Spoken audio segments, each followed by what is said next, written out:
Video பிடிச்சிருந்தா தமிழ் தரவுகளுக்கு ஒரு subscribe பண்ணுங்கள், லைக் பண்ணுங்கள், கமெண்ட் பண்ணுங்கள், அந்த பெல் பட்டனை ஒரு அழுத்திடுங்க. வாழ்க வளமுடன். ரஜினிகாந்த் திரைத்துறையில் மிகவும் உயர்ந்த இடத்தில் தற்போது இருந்து கொண்டிருக்கிறார் என்பது அனைவரும் அறிந்தது. ஆனால் அவர் 75 திரைத்துறைக்கு வந்தபொழுது மிகப்பெரிய போட்டிகளுக்கு நடுவே அறியப்படாத ஒரு நடிகராக இருந்தார். அவர் தோற்றம் கருப்பாக இருந்தது. அவரை பெரிதாக யாரும் நெருங்கக்கூட விரும்பாமல் அவரை அவமானப்படுத்திய காலங்கள்லாம் உண்டு என்று சொல்வார்கள். அப்படி இருக்கிற அந்த காலகட்டத்தில் கே. பாலச்சந்தர் மூலமாக திரைத்துறைக்கு வந்த அவருடைய பெங்களூர் மாநகரிலிருந்து சென்னைக்கு வந்து மிகவும் கடுமையான முயற்சியின் மூலம் இன்று அடைந்துள்ள இந்த உயர்ந்த நிலைக்கு வந்திருக்கிறார்.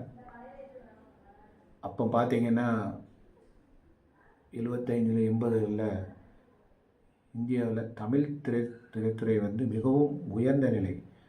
பார்த்தீங்க, இசைத்துறையும் சரி, இயக்குனர்கள், சிறந்த இயக்குனர்கள் பாரதிராஜா, பாக்யராஜ், பாலச்சந்தர் இவங்கெல்லாம் அந்த மிகப்பெரிய ஒரு மாற்றத்தை கொடுத்த காலகட்டத்தில் இவர் நடிக்க வந்திருந்தார். அதாவது நடிப்பில் நடிகர் திலகம் சொல்லக்கூடிய சிவாஜி கணேசன் இருந்த காலம், மக்கள் திலகம் எம்ஜிஆர் முதலமைச்சராக இருந்த காலம், ஜெய்சங்கர், ரவிச்சந்திரன், இப்படி நிறைய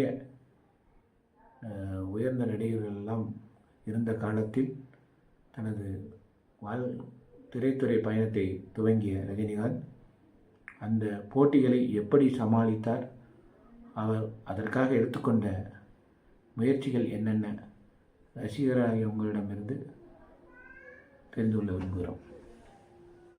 அண்ணன் சண்முகம் வடிவேலன் அவர்களுக்கும் தமிழ் தரவுகள் சேனலின் ஃபாலோவர்ஸ் அண்ட் சப்ஸ்கிரைபர் அனைவருக்கும் எனது இனிய வணக்கங்களை தெரிவித்துக் கொள்கிறேன்.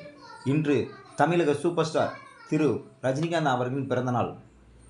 இன்று எல்லோரும் அவருடைய பிறந்தநாள் வாழ்த்துக்களை தெரிவித்துக் கொள்கிறேன். எல்லோருக்கும் சூப்பர் ஸ்டாருங்கிறது சாதாரண பட்டங்கள் கிடையாது. அது அவர் வந்து பல தடைகளை தாண்டி அந்த பட்டங்களை ஆரம்பம் முதல் இப்போ வரைக்கும் வைத்திருக்கிறார். ஆரம்ப காலகட்டங்களின் சினிமா துறையில் சிறு சிறு கதாபாத்திரங்களில் நடித்து பின்பு அபூர்வ ராகங்கள் படங்கள் மூலமாக அறிமுகமாகி ஒரு நல்ல ரோல், நெகட்டிவ் ரோல்ஸ்லாம் பண்ணி அப்புறமா ஒரு நல்ல கதாநாயகனாக உருவெடுத்து பயங்கரமாக எல்லா விதமான கேரக்டரும் ஆரம்பத்தில் பார்த்திங்கன்னா வில்லன், அடுத்து பார்த்திங்கன்னா முள்ளும் மலரும், அபூர்வ ராகங்கள், ஏகப்பட்ட படம், அதே மாதிரி ஏகப்பட்ட செம நடிப்பு. அவர் அந்த மாதிரி நடிப்பு உள்ள படங்களால் நடித்து அப்புறம் பார்த்திங்கன்னா காமெடியாக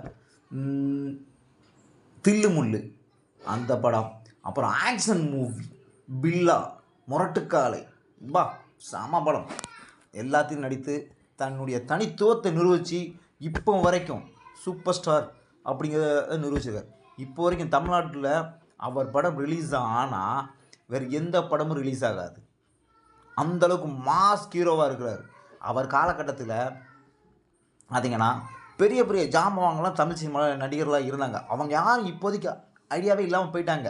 ஆனால் இவர் அப்போவே இருந்து இப்போ வரைக்கும் தமிழ்நாட்டின் நம்பர் 1 நடிகர், நம்பர் 1 பொசிஷனில் இன்னும் இருந்துக்கிட்டு இருக்கார். அவர் வந்து நீண்ட வாழ்வுடன் வாழ வேண்டும். ரெண்டாவது